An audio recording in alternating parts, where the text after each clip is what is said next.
Thank you.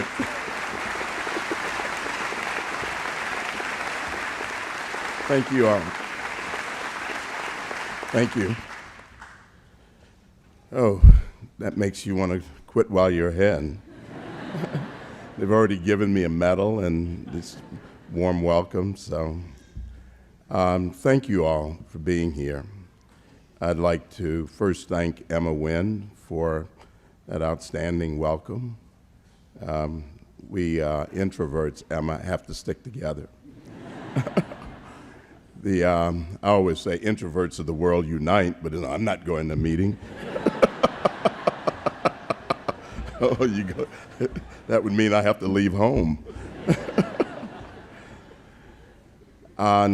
First, let me thank President O'Donnell for his wonderful welcome and for his patience in inviting me here.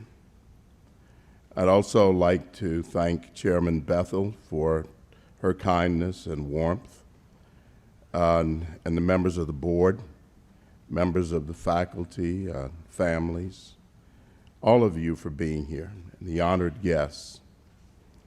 I'd like to thank Father Scalia, who's a dear, dear friend, and I see friends of mine out here, oh my goodness.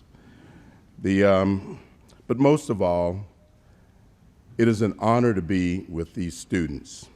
What a wonderful group. You know, I looked around and I saw these statues and icons, the pictures of the Blessed Virgin Mary and St. Joseph, and I realized I was in a Catholic school. And it encouraged me to put JMJ at the top of my speech.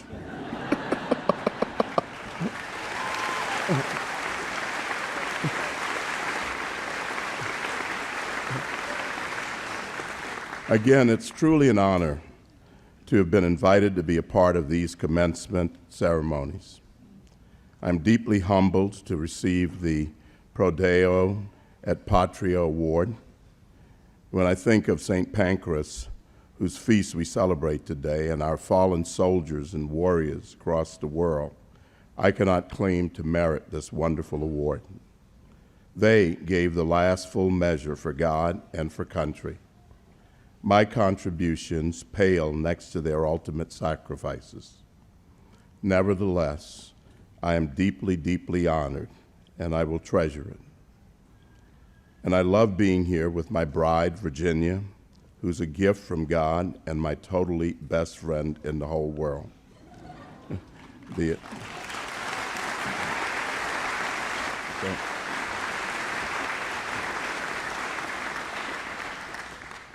You know, I find commencements uplifting and a time to celebrate a milestone in so many young lives. To paraphrase Sir Winston Churchill, it is not the end or the beginning of the end. It is the end of the beginning of your education and your young lives. Lives, hopefully, spent in the pursuit of truth and wisdom. This past week, I asked my 4 law clerks who spoke at their respective college graduations. They each had some vague recollections of the speaker, but could not recall what was said. So I am under no illusions that I'm under no illusions whatsoever that either I or what I say here will be long remembered. But on their unanimous advice, I will be brief. And I ask you to indulge me for just a few minutes. In 1971, when I sat where you are, I was approaching my 23rd birthday. And preliminarily, let me apologize for using I too many times. And I was in the process of accumulating, while I sat as you sat, many, many regrets, such as failing to return home to visit my grandparents often enough, too often being influenced by my contemporaries who knew no more about life than I did. And the biggest, remaining outside the church from which I had fallen away. So to begin, I humbly ask each of you to take the time today, this day, to thank, in the words of Emma, the people who made it possible for you to make it this far. Your parents, your guardians, your teachers, your priests, the nuns, the coaches, you know who they are. Thank all of those who make it possible for us to live in peace in this country. Thank God that you live in this country and for his boundless love and grace that elevates us above our choices and our circumstances and ourselves. You know, at graduation ceremonies, many people will tell you to go out and conquer the world and climb mountains and do great things. The truth is, we are fortunate if we can conquer ourselves. I saw a saying some years ago that makes so much sense. If you want to know what's down the road, ask the person who's coming back. On the road of life, the person next to you now is a fellow traveler. Those of us with gray hair and wrinkles are coming back. In a sense, we are meeting you on your way along a path of life that we long ago traveled. Some of us more long ago than we would like to say. I was one of those headstrong youths. I'm sure none of you are the way I was. None of you is headstrong. And like most young people, I have had bad judgment from time to time. There's a story of a young man who, like me, had bad judgment. At the request of his mother, he went to visit a wise older man who lived nearby. The older man was known to have outstandingly good judgment. The young man told him that he too wanted to have good judgment one day and sought the wise man's advice. The wise man said, "Son, good judgment comes from experience, and experience comes from having had bad judgment." Even as I've had bad judgment, the bad judgment of youth, something kept me from going too far and helped me to learn from those experiences. I spent 25 years of my life in the wilderness, away from the church, and yet the clarion call of Sunday church bells never went away. Something restrained me. In those days of the 1960s and 70s, this inner restraint was called a hang-up or an inhibition. In fact, it was a conscience, a Catholic conscience that had been formed in a world much like this wonderful, wonderful college. This is a decidedly Catholic college, and I am decidedly and unapologetically Catholic. It is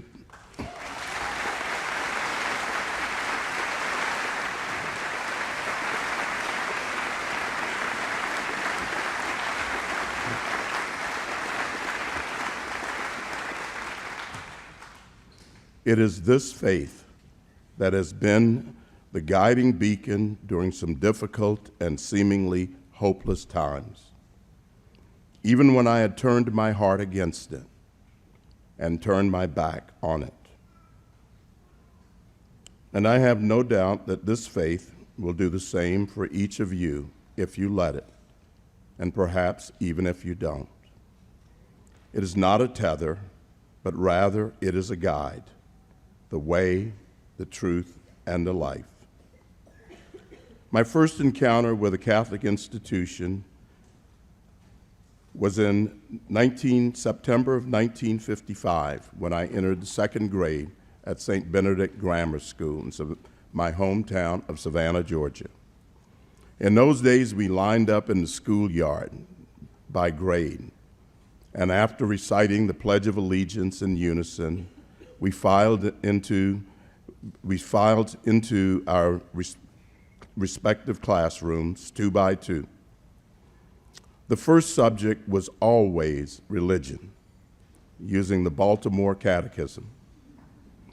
I can still remember Sister Mary Dolorosa asking us as a class, "Why did God create you?" In unison, in the innocent voices of 7-year-olds, we responded, "God created us to know, love, and serve him in this life, and to be happy with him in the next." A lifetime has passed since those days of innocence and hopefulness. But as I near my 70th birthday, I think often of what Sister Mary Dolorosa taught us that September.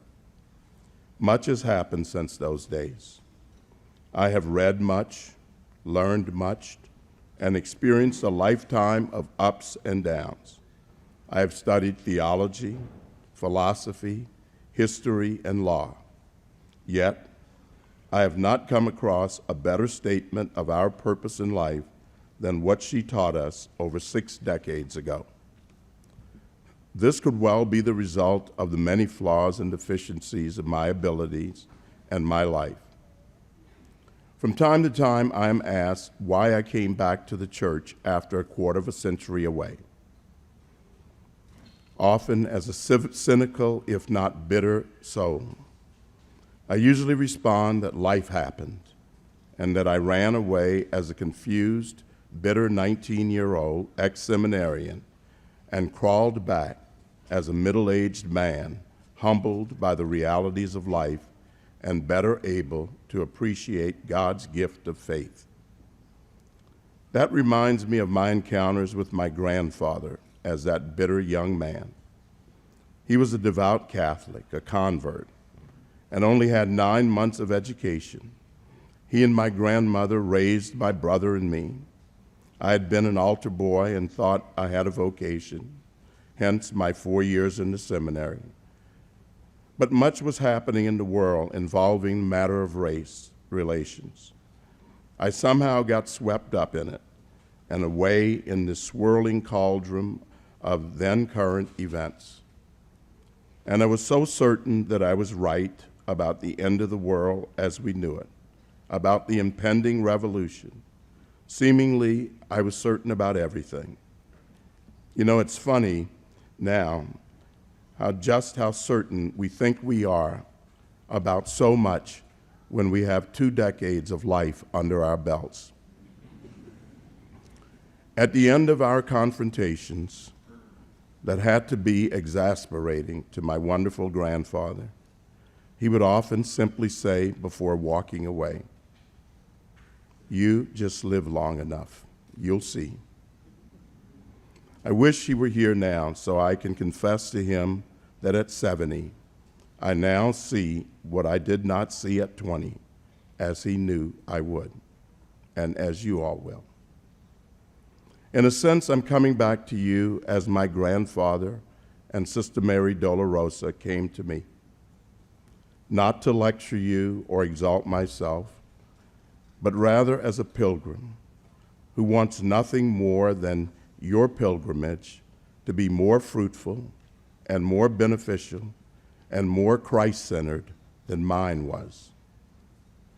My bride and I attended a judicial conference last week. Among the topics were brain mapping and artificial intelligence. I could have used some of that. Each day one reads about cloning or some other science-fictional endeavor. In a generation, we have gone from virtually no one with a cell phone to today, virtually no one without a cell phone. The world that you all will live in most certainly will have challenges that are unimaginable to those of us who grew up during a different era. That is perhaps much like what my grandparents or Sister Mary Dolorosa would think of today's world, unimaginable. In an increasingly secular and nihilistic world, you will be faced with man-made panaceas. I think each generation pinballs between its own panaceas. I think for us, we have had integration. We had quotas and mandatory school busing to solve racial problems, urban renewal and housing projects to solve urban problems. Psychedelic drugs were to be mind expanding. And we went from global cooling to global warming to climate change. I doubt that the world of your lives will be less cluttered with changes, conflicts, and man-made solutions, nor do I doubt that it will be fraught with its share of confusions and complications. Neither I nor anyone in this room knows exactly what will confront you or exactly what the world will look like for you all. But those who raised and nurtured us did. But those who raised and nurtured us did not and could not know that we would live in the world that we live in today, the world of self-driving cars, robots, and remotely controlled drones, was for them and for us a world of fantasy and cartoons like the Jetsons. A few months ago, my wife and I were talking with one of our favorite priests, Father Scalia. One of the things that has mystified me during my tenure on the court, which now approaches 30 years, was the fact that his father, Justice Scalia, and I were from very, very different backgrounds.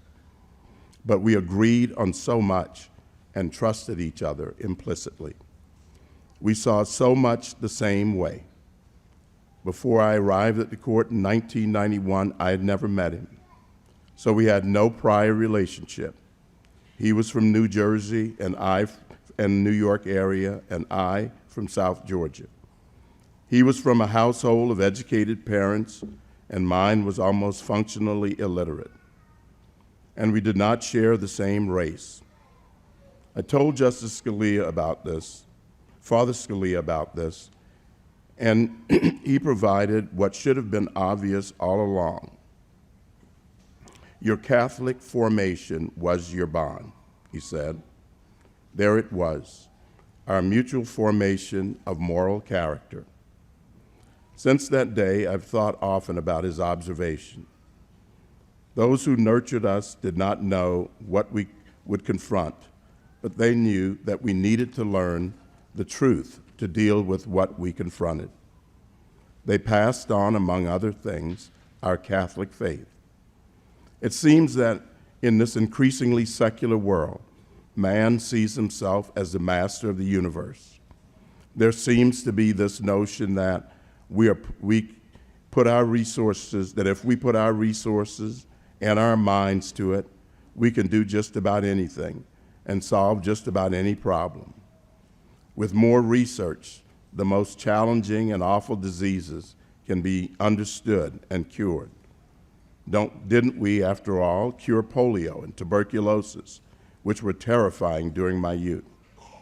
And man is powerful enough to destroy the earth and change the climate. Who needs God? Who cares about the church? The life without God, without faith. I've tasted the elixir of that life. I've stared into that abyss. Some time ago, one of our parish priests gave a most interesting homily that made the point better than I could ever hope to. He told a story that may well be apocryphal. I'm not sure, but it still makes the point. And many of you may have already heard it. A young student in France boarded a train. He took a seat across from an elderly gentleman who appeared to be dozing. When the train lurched, a rosary fell from the gentleman's hand. The young man retrieved it and handed it back to the gentleman. He couldn't resist asking the gentleman if he still believed in such things as praying the rosary. The gentleman admitted that indeed he still believed. Surprised, the young student told the gentleman that his professors at the university did not believe in such superstition. He then went on to enlighten the elderly gentleman of the more modern and sophisticated view of the world and explained that enlightened people did not believe in such nonsense as praying the rosary. As the older gentleman prepared to leave the train at his stop, the young man offered to send him materials to further enlighten him. The older man kindly accepted the offer and gave the young man his business card as he departed. As the train pulled away, the young man read the card aloud to himself. Louis Pasteur, Director of the Institute of Scientific Research, Paris.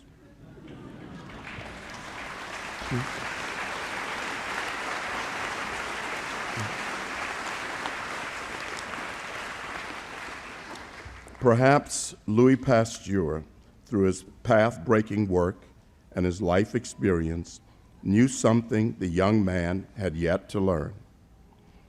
It seems that often the more we know and the more we learn, the more we doubt how much we really know or how well we know what we think we know. We realize what our human limitations are. In a sense, we realize just how minuscule we are in the scheme of things, especially without God. In the epilogue of his History of Christianity, Paul Johnson observes, and I quote at length, "Man is imperfect with God. Without God, what is he?" As Francis Bacon put it, "They that deny God destroy man's nobility. For certainly man is of kin to the beasts by his body, and if he be not kin to God by his spirit, he is a base and ignoble creature. We are less base and ignoble by virtue of divine example and by the desire for the form of apotheosis which Christianity offers. In everyday terms, because we are created in the image and likeness of God, we are required to demand more of ourselves than our base instincts. To know, love, and serve God requires that we obey his commandments and the laws of the church. This world will tug at you and attempt to divert you. Somehow, you must stay the course. God will provide a way, give you the strength and grace to endure and overcome your failures. I assure you that there are things today that you think are important, that are critical, that are indispensable. Many of these same things you will one day think are trivial and disposable. There will be those who will confidently tell you that there is a new, more modern, and fun-filled, thrilling way to live life without the constraints of conscience or faith. They will suggest that the old-fashioned ways are passé in the era of smartphones, iPads, and iCloud. They will say that we are smarter with the internet and artificial intelligence, but these technological conveniences are not transcendent, not divine, and not God. When I met my wife in 1986, she asked me what helped to sustain me through the many, many battles that I fought in those days in Washington. I showed her my folded copy of St. Francis of Assisi's letter to rulers of people.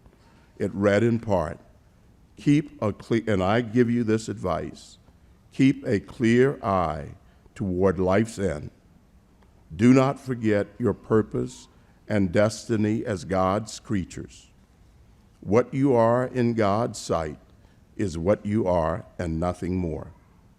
Remember that when you leave this earth, you will take with you nothing that you have received, but only what you have given. A full heart enriched by honest service, love, sacrifice, and courage. Embrace the God of us all and God's word wherever it surfaces.